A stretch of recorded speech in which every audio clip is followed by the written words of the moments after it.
Imaginemos por un momento que estamos contemplando una tormenta perfecta en alta mar. Ujú. De esas que asustan de verdad. Exacto. Hay truenos ensordecedores que hacen vibrar el pecho, relámpagos que, iluminan el cielo negro en fracciones de segundo, un viento huracanado que lo arranca absolutamente todo y una lluvia torrencial. Todo ocurriendo a la vez. Todo a la vez, sí. En un caos absoluto, abrumador y sobre todo simultáneo. Y ahora, pongámonos en la situación de que tenemos la dificilísima tarea de explicarle esa majestuosa y terrorífica tormenta a alguien que jamás la ha visto. Vale. Pero con una condición físicamente imposible. Solo podemos mostrarle la tormenta entregándole una única gota de agua cada vez. ¡Qué locura! O sea, aislar toda esa furia en gotas individuales. Tal cual. Pues esa frustración, esa tremenda limitación anatómica y física, es exactamente lo que hace nuestro cerebro cada vez que intentamos abrir la boca para hablar. Bienvenidos a nuestra exploración de hoy. Y es una exploración que nos va a cambiar bastante la perspectiva, estoy convencida. Totalmente. El objetivo de este análisis a fondo es descifrar precisamente ese misterio. Algo tan cotidiano y a la vez tan extraño. Es decir, cómo el caos absoluto de pensamientos, de recuerdos y emociones que tenemos en la cabeza se transforma en las palabras que pronunciamos, y cómo ese simple acto es lo que acaba dando forma a la realidad misma que habitamos. Lo fascinante de esta premisa, fíjate, es que nos obliga a desaprender.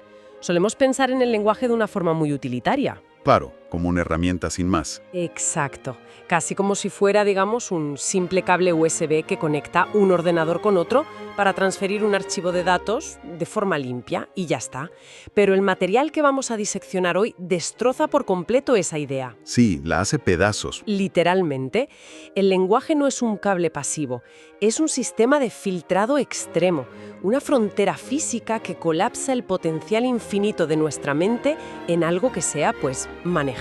Y para entender todo este proceso mecánico, nos vamos a apoyar hoy en un texto teórico y clínico verdaderamente revelador. Está desarrollado por Deluz Psicología, que es un centro de análisis desde Medellín, Colombia. Un documento interesantísimo, por cierto. Sí, una maravilla. El documento explora lo que ellos denominan el tránsito desde lo prelingüístico hasta el acto de nombrar. Básicamente, vienen a postular que hablar es domesticar un océano de energía pura. Y menudo océano. Ya te digo. Pero claro, para entender cómo se domestica todo esto, tenemos que empezar por mirar qué hay en ese océano exactamente. Y aquí, tengo que admitirlo, me he topado con algo en las fuentes que me ha roto un poco los esquemas. A ver, cuéntame. Pues el texto habla de la dimensión prelingüística.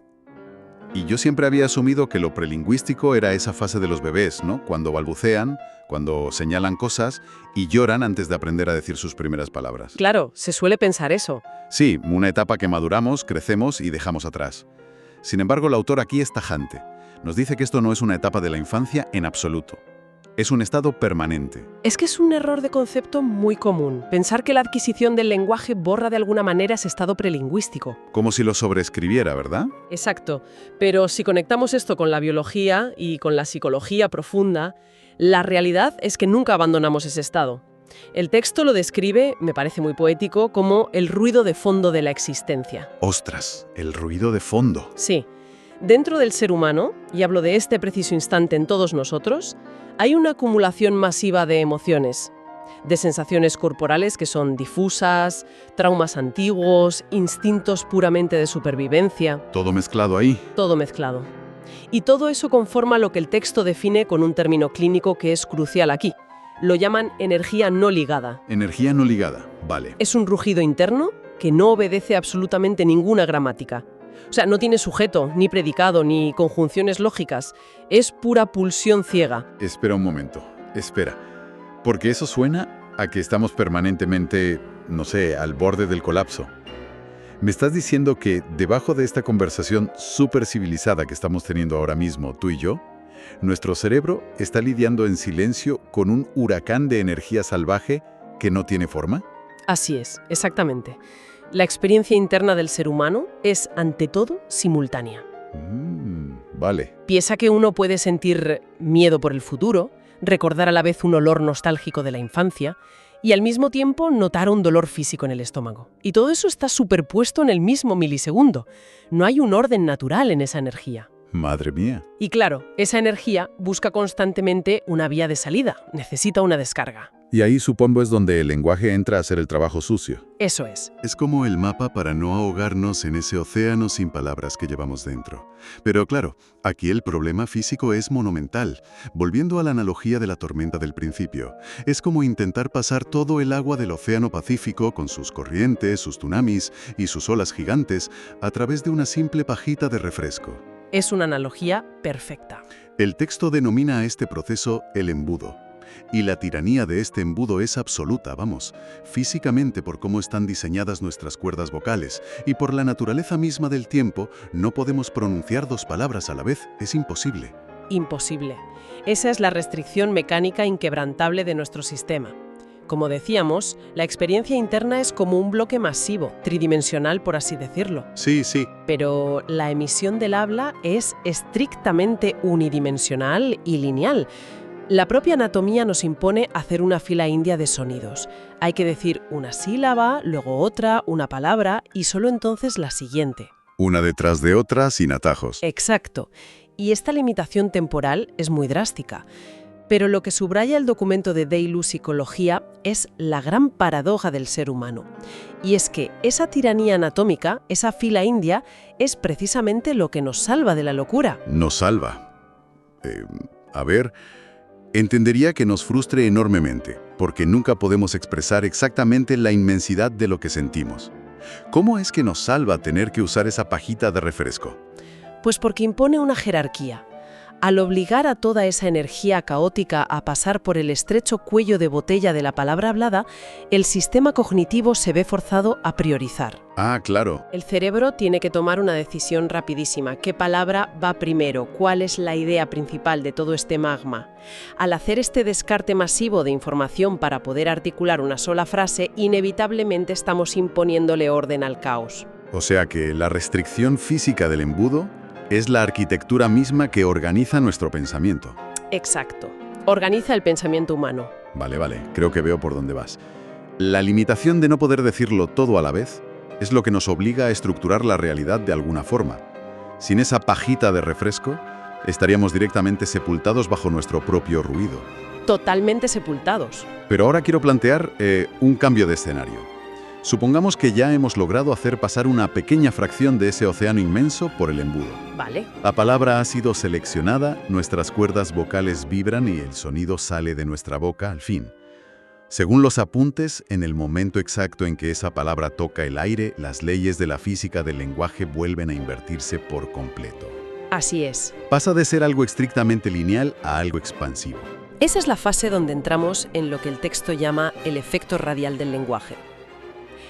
Fíjate, mientras la palabra está en el embudo, es lineal, como decíamos. Sí, en fila india. Pero una vez pronunciada, actúa en la mente de quien la escucha y, ojo, también en la de quien la emite, como una piedra arrojada en el centro de un estanque en absoluta calma. ¡Ostras, qué buena imagen! El punto de impacto es singular, es uno solo, pero las ondas se expanden en todas direcciones simultáneamente. Al nombrar algo, no estamos simplemente lanzando un código inerte o un dato. Estamos emitiendo un significante. Y un significante no es solo la definición aséptica que encontramos en el diccionario, claro. El autor detalla que esta onda radial activa todo un árbol fractal de interpretaciones. Exacto, un árbol fractal. Por poner un ejemplo, si yo menciono ahora la palabra abandono, no estoy transmitiendo solo un concepto abstracto o teórico. Esa onda expansiva golpea la memoria emocional de la persona.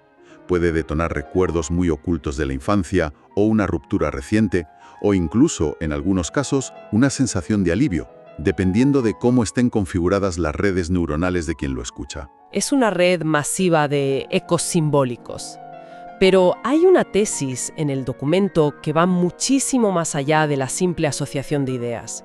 Y es fascinante. Deilu Psicología introduce aquí el concepto de la resonancia temporal. Aquí es donde la cosa se pone intensa. Sí. Sostiene que una palabra, al ser pronunciada en un momento exacto, tiene la capacidad psíquica, digamos, de viajar en el tiempo. Sus ondas no solo afectan nuestro presente, sino que viajan hacia atrás para modificar el pasado y viajan hacia adelante para estructurar el futuro. A ver, frena ahí un segundo porque aquí es donde los apuntes sinceramente me hicieron levantar una ceja. Me cuesta un poco comprar esto del viaje temporal, te lo digo de verdad. Es normal, es un concepto fuerte. Entiendo el peso emocional de las palabras, por supuesto, pero decir que hablar resignifica el pasado suena un poco a, no sé, a autoengaño. Si a alguien le ocurrió un evento traumático gravísimo hace 10 años, el hecho físico ocurrió. Por supuesto que ocurrió. Entonces, una palabra pronunciada hoy, un martes cualquiera, no altera la historia real. No estamos simplemente contándonos un cuento nuevo para sentirnos un poco mejor con algo que no podemos cambiar. A ver, esa es una objeción muy comprensible si miramos el tiempo de una forma estrictamente cronológica. Un calendario, digamos. Pero psíquicamente, el tiempo no funciona para nada así. No estamos hablando de alterar los hechos físicos objetivos que sucedieron. ¿Vale? Estamos hablando de alterar la topología de la memoria. Verás, los eventos pasados, sobre todo aquellos que generaron un alto impacto emocional y que no pudieron ser procesados en su momento, a menudo permanecen encapsulados en ese océano prelingüístico que mencionábamos antes. Ah, se quedan ahí flotando. Exacto, están ahí flotando, atemporales, como un ruido sordo y constante. Siguen doliendo en el presente, porque no tienen una etiqueta. No están integrados en una narrativa lineal. Entonces, cuando en el presente el sujeto encuentra por fin la palabra exacta para nombrar ese terror o esa confusión brutal que vivió hace, no sé, una década, el evento pasado se reorganiza por completo en su arquitectura mental. A ver si lo entiendo bien, con una imagen más terrenal para bajarlo de la tierra. Imaginemos una casa en la que uno entra de noche totalmente sin luz. ¿Vale? Hay una habitación muy oscura en la que uno lleva años tropezando con un mueble invisible. Cada vez que entra, ¡pam!, se golpea la espinilla. El dolor está ahí. ¿Y duele de verdad? Sí, el golpe es realísimo. Pero hay una confusión total sobre qué lo está causando. Si un día alguien enciende la luz en esa habitación y nombra el objeto y dice, mira, es un baúl antiguo, el mueble no desaparece por arte de magia. Y desde luego el golpe que me dolió ayer no se borra de mi pierna. Claro que no. Pero de repente, toda mi concepción de esa habitación cambia radicalmente. Y entiendo por qué me dolía. La habitación toma una forma nueva y ahora sé por dónde caminar. Es una forma excelente de visualizarlo. Fíjate. En términos clínicos, este fenómeno de encender la luz se denomina un colapso de sentido o colapso emergente. Colapso de sentido. Sí. Frente a la inmensidad de interpretaciones posibles que tenía ese dolor en la oscuridad, frente a ese inmenso árbol fractal de asociaciones, la palabra elige un único fruto. Colapsa toda esa incertidumbre infinita en una estructura concreta y sólida. ¡Qué maravilla de concepto! Al otorgarle un destino a esa energía flotante, no solo está ordenando lo que sucedió en el pasado, sino que crea un nuevo suelo firme para el futuro de esa persona. Transforma una reacción que era puramente instintiva, como el miedo irracional a la habitación oscura, en una respuesta elaborada. Ya. Pero esto me lleva a un problema de ingeniería mental importante si lo pensamos bien. Si tenemos todo un árbol fractal repleto de frutos distintos o de palabras posibles, ¿cuál es el mecanismo exacto que decide qué palabra logra atravesar la dichosa pajita de refresco? Esa es la gran pregunta. Porque si yo siento una presión abrumadora en el pecho ahora mismo, la onda de posibilidades es enorme. Yo podría verbalizar y decir, estoy aterrorizado. O podría decir, estoy furioso. O podría quejarme de que me encuentro físicamente enfermo. O directamente podría soltarte un insulto. Claro, las opciones son múltiples. Entonces, ¿qué o quién actúa de filtro para elegir el fruto definitivo que colapsará el sentido? Pues aquí entramos ya en la mecánica profunda del sistema. El texto toma prestado un término de la astrofísica para explicar esto. Lo llama el horizonte de suceso. Ostras, como en los agujeros negros. Exactamente igual. El tránsito del caos interior hacia la palabra articulada no es aleatorio en absoluto, ni ocurre en el vacío. Está dictado implacablemente por lo que el autor llama las condiciones iniciales del sistema psíquico. Y esto ocurre en la milésima de segundo justo antes de hablar. Entiendo. O sea, que esas condiciones iniciales son como la arquitectura invisible de nuestro embudo, ¿verdad? Absolutamente. Esas condiciones incluyen, pues fíjate, el estado emocional de la persona en ese preciso microsegundo, también el nivel de tensión en sus vínculos sociales con quien le está escuchando y, por supuesto, todo el peso de su historia personal previa. Todo cuenta. Todo. Si alguien tiene un historial donde mostrar vulnerabilidad fue duramente castigado en el pasado, su embudo psíquico ya está condicionado. Ese horizonte de suceso decide si el cuello del embudo se ensancha y le permite articular algo tan rico y complejo como «me siento inseguro cuando haces eso». Sí. O si por el contrario, debido al pánico y al miedo, el embudo se estrecha bruscamente y la única palabra que logra sobrevivir a la presión es un grito a la defensiva. Las condiciones iniciales deciden el grosor de nuestro filtro. Y en medio de toda esa maquinaria, digamos, automática de selección, hay una idea en la fuente que me parece sencillamente deslumbrante y sobre la que quiero que nos detengamos un momento. Dime. El documento introduce el concepto de la demora necesaria. Es esa brevísima ventana de tiempo, esa fracción de segundo pequeñísima que el lenguaje interpone entre el rugido salvaje de la pulsión y la emisión de la palabra. Si lo pensamos bien, las implicaciones de esta pequeña pausa son abrumadoras. Son inmensas.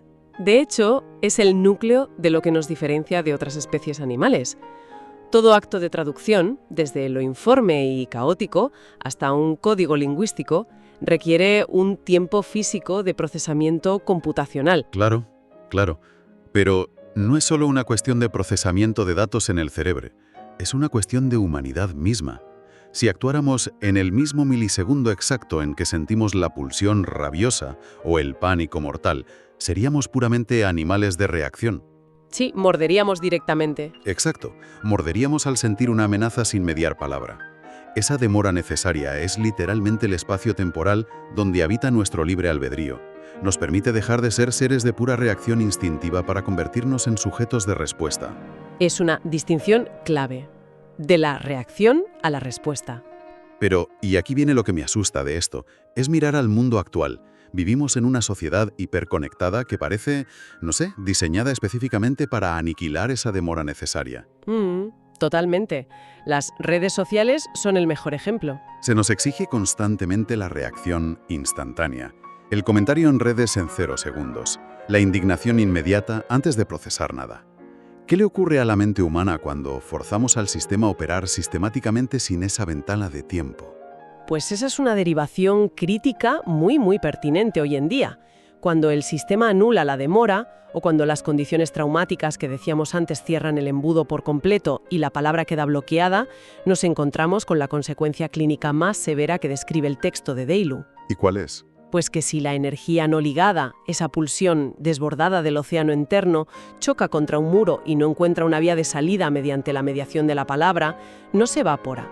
La termodinámica emocional no permite que simplemente desaparezca en el aire. Se tiene que transformar. Inevitablemente, se convierte en un síntoma. Espera, ¿un síntoma físico? Puede ser físico o psicológico. Un ataque de ansiedad repentino, una fobia paralizante, un dolor de cabeza crónico que vas al médico y no tiene ninguna explicación biológica, o directamente una úlcera de estómago. Madre mía. El síntoma es, de la forma más literal posible, el rugido encarnado de lo que no puede decirse. Es el propio cuerpo intentando procesar a la desesperada la energía que la boca no pudo estructurar. ¡Qué barbaridad! O sea, ¡qué brutal! Eso significa que nombrar el dolor no es una goma de borrar mágica. No es que al encontrar la palabra correcta la tristeza desaparezca por arte de magia y ya seamos felices. La energía sigue existiendo. Por supuesto, la energía no se destruye. Pero la palabra le otorga un canal de irrigación, un acueducto. La regula, desactiva el síntoma físico o el ataque de pánico, precisamente porque le ofrece a ese huracán interno una puerta de salida que ya no requiere el sufrimiento directo de nuestra biología. Lo has sintetizado a la perfección, fíjate. La mediación simbólica rescata al cuerpo del colapso. Y esto nos transporta directamente del terreno de la teoría filosófica al barro de la práctica clínica diaria, porque el autor no plantea esto solo como un ejercicio intelectual de sillón. No lo lleva a la acción. Lo lleva a la primera línea de fuego, que es la terapia. El autor propone utilizar este mecanismo de colapso de sentido como una herramienta activa y técnica en la consulta del psicólogo. Sí, el documento lo bautiza, y me llamó mucho la atención, como el emergente metafórico. Exacto. Con lo que se describe en los casos clínicos del informe, la terapia no va de sentarse en el diván y hacer un relato biográfico frío, literal y cronológico de tu vida, Decir, estoy triste porque mi jefe me trata mal, a veces es completamente estéril. Muy estéril. Es una narrativa ya prefabricada que no drena la verdadera energía que está estancada. La técnica de este emergente metafórico propone crear una ruta paralela, evitar la literalidad frontal y buscar una figura nueva a través de la metáfora.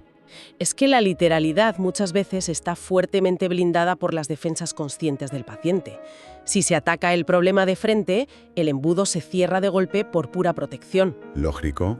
El espacio terapéutico busca propiciar que ese océano prelingüístico innombrable encuentre una primera representación plástica, algo que sea manejable. Y para que esa metáfora funcione y logre atrapar la energía desbordada, el terapeuta y el paciente deben lograr, según el texto, catectizarla. Un momento, alto ahí. Catectizarla. Menudo palabra técnico nos acaba de lanzar la fuente. Es un término muy denso, sí. He visto este término en psicoanálisis alguna vez antes, pero siempre me ha resultado bastante opaco. ¿Qué significa catectizar una metáfora, pero explicado en lenguaje de calle para quienes nos escuchan? Pues es justo detenerse aquí a ver si lo explico bien. Imagina un trozo de hierro inerte sobre una mesa. Por sí solo es un pedazo de metal sin más. Vale. Pero si le aplicas una corriente eléctrica, lo magnetizas. De repente atrae cosas, tiene una fuerza invisible, genera un campo magnético a su alrededor. Pues catectizar es el proceso psíquico de magnetizar una idea o una imagen mental. Ah, qué interesante. Es tomar toda esa ansiedad flotante y difusa que trae el paciente y depositarla, invertirla por completo, en una figura mental muy concreta. La dotamos de peso afectivo, de gravedad. Me encanta esa traducción del hierro magnetizado. A ver, para visualizar este emergente metafórico catectizado en la consulta, se me ocurre otra analogía. Dispara. Es como si un paciente viviera en una casa atormentada por un poltergeist, totalmente invisible. Vale, un fantasma. El paciente escucha los platos romperse en la cocina, siente el frío gélido en la nuca, oye los golpes por la noche en las paredes. Ese terror inespecífico es el síntoma físico del que hablábamos, la ansiedad constante. Sí. Pero claro, como el fantasma no tiene cuerpo, no se puede luchar contra él, no se le puede pedir que se vaya, no se puede negociar absolutamente nada. El pánico es absoluto frente a lo informe. Lo que hace el espacio terapéutico con este emergente metafórico, al catectizar esa metáfora, es esencialmente, y perdona lo rudimentario de la imagen, es tirarle una sábana por encima a ese fantasma invisible. Me parece brillante. Una sábana que de repente le da contornos. Exacto. De pronto ya no es un terror en el vacío absoluto, es una forma tridimensional que está plantada en medio del salón. Ahora tiene altura, tiene una forma determinada, se mueve de cierta manera bajo la sábana, y aunque siga dando muchísimo miedo, el paciente por fin puede caminar alrededor de la sábana. Puede observarlo. Puede señalarlo, puede entender cuánto espacio ocupa realmente en su casa, y eventualmente, si trabaja en ello, puede abrirle la puerta de la casa para que salga. Es una analogía soberbia para explicar el objetivo clínico final del texto. De verdad, lo que se busca es precisamente que una figura emerja de ese fondo borroso y ruidoso. Al ponerle esa sábana al fantasma a través de la metáfora y al explorar todos los ecos radiales que genera, se logra una meta psicológica que es fundamental: el desplazamiento de los significados rígidos. O sea, romper el bucle mental en el que estaba atrapado el paciente. Precisamente eso.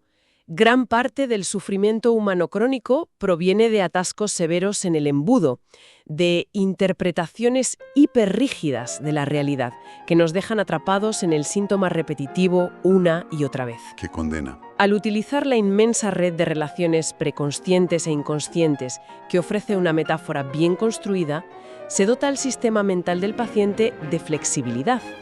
Le devuelve la plasticidad que necesita para que el sujeto pueda adaptarse a las condiciones de la vida, que siempre son cambiantes y muchas veces hostiles. Claro. Reactiva su potencial creativo, en lugar de ser, un simple rehén pasivo de su propia energía no ligada. Es verdaderamente un viaje asombroso el que nos propone este marco teórico. Y si miramos un poco en retrospectiva la ruta que hemos trazado hoy, hemos navegado desde el abismo más insondable, ese océano prelingüístico de energía no ligada que ruge de fondo permanentemente dentro de todos nosotros. Sin descanso. Sin descanso, hemos atravesado luego el estricto peaje del embudo lineal, analizando cómo la dura tiranía física del tiempo nos fuerza a priorizar las palabras y, con ello, literalmente a construir nuestra propia cordura. Sí. Hemos debatido sobre la importancia crítica de preservar esa demora necesaria frente a un mundo que nos exige reacción instantánea y nos enferma por ello. Y finalmente hemos visto cómo esa única gota de sonido, al salir al aire, crea unas ondas expansivas capaces de viajar por nuestra memoria, dotando de forma a los fantasmas invisibles del pasado para poder construir un futuro habitable. Es una travesía compleja, sin duda. Y fíjate, creo que no existe una manera más precisa de condensar toda esta exploración que acudir a las propias palabras que cierran el material fuente. En su conclusión, el texto de Deleuze Psicología nos regala una síntesis que equilibra a la perfección el rigor clínico con una profundidad que es casi literaria. A ver, compártela. Cito textualmente: el lenguaje es el lazo que estiramos sobre el abismo de lo prelingüístico para poder caminar sobre él. ¡Ostras! El lazo que estiramos sobre el abismo. ¡Qué imagen tan imponente para cerrar! Es preciosa. Habitar este mundo con plenitud requiere, según lo que hemos desgranado en nuestra inmersión de hoy, la valentía enorme de aceptar la frustrante restricción de ese embudo. Requiere atreverse a elegir una palabra y lanzar ese lazo a la oscuridad. Y con esa poderosa imagen en mente, nos gustaría despedir este análisis a fondo dejando en el aire una reflexión final para llevarse hoy. Volvamos por un último instante a esa inmensa y ruidosa tormenta en alta mar de la que hablábamos al principio. La próxima vez que surja un malestar físico inexplicable, una presión agobiante en el pecho o quizá una reacción emocional que parezca totalmente desproporcionada para el pequeño evento cotidiano que la provocó, quizá merezca la pena detenerse en esa demora necesaria. Respirar en esa pausa. Sí, quizá sea el momento de preguntarse: ¿es esto realmente un problema insuperable provocado por el mundo exterior que me ataca? ¿O es simplemente la tormenta, el rugido interno de la propia energía salvaje, esperando pacientemente a que tengamos el inmenso coraje de otorgarle su color, su forma y su palabra exacta para por fin poder cruzar el puente?